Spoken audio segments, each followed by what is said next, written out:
Adam and Eve lost our salvation.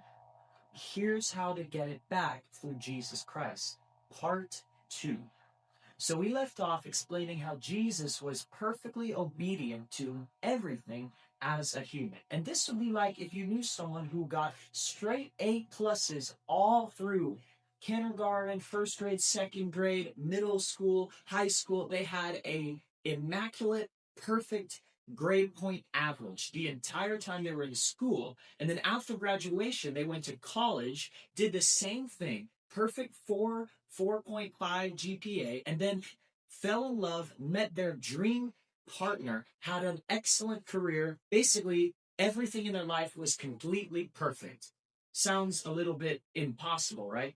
But Jesus actually lived a life like this, in the way that everything he was asked to do, he did it perfectly, no mistakes. So this is why God could accept his sacrifice, or him dying on a cross, as a substitute for your life and for my life. This is what is called justification at Romans chapter 5.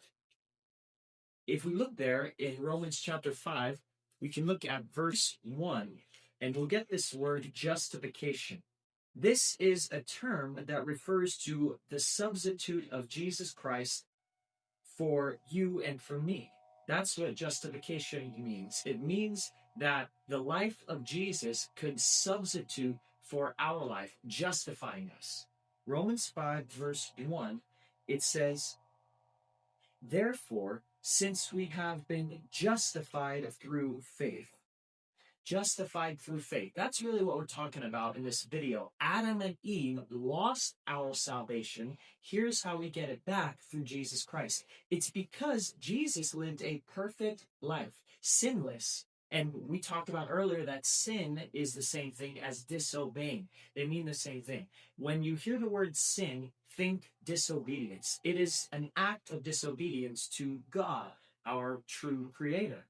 And Jesus never did that. So when he was killed by evil people, the Romans, the political leaders of the time, he was sinless. And that death was able to be accepted as something the Bible calls justification. And like we mentioned earlier, that word means a substitute for Jesus's life to pay the price of yours. And that is how, in a nutshell, we can receive our salvation back through Jesus Christ. But this requires something on our part. It is not just a automatic thing. It is free, but it is not automatic. It is free in the sense that God gave it to you. Just like I'm handing you this book, and if I were to say, "Here, I want to give you this book, this Bible. I want you to have it. It is my gift to you. Here it is. I'm giving it to you." You still have to reach out and grab it in order for you to receive this gift. So imagine if someone tried to give you something, but not taking it kept you from getting it. If that was the only thing you had to do, was literally just take it and receive it, it would be sad if you didn't do that and missed out on the gift. Unfortunately, though, that is what some people are doing without realizing it. They are actually not aware that the free gift of God, which is justification or salvation through Jesus Christ, is available to them, and all they have to do is reach out and take it. So, how do we take it? Well, we take it by believing. And I know that sounds crazy, right? But all we do to accept the free gift of God is believe that it's there.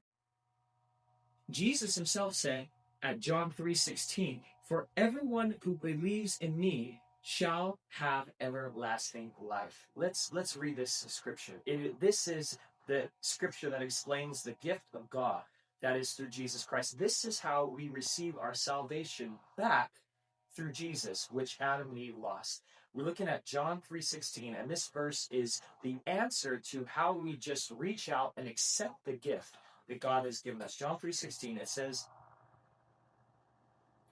"God loved the world so much that he gave his one and only Son, Jesus, so that whoever believes in him," that's the key, belief, That's all you have to do. That's all that's required is to believe.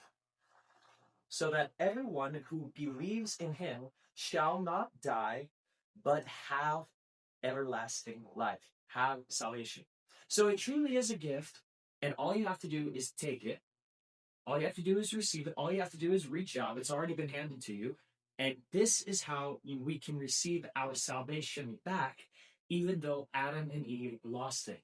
Now, there is more to learn after we receive salvation and accept it through Jesus Christ, but this is the beginning of having a relationship with God. And just to state this gift is available to anyone, no matter how old you are, no matter how young you are, no matter what you have been through in your life, no matter who you are, no matter what race you are, no matter what gender you are, no matter what religion you are. Nothing matters because God is the Father of us all. He wants to give salvation to everyone. And all we have to do to receive our salvation that Adam and Eve lost is to take it.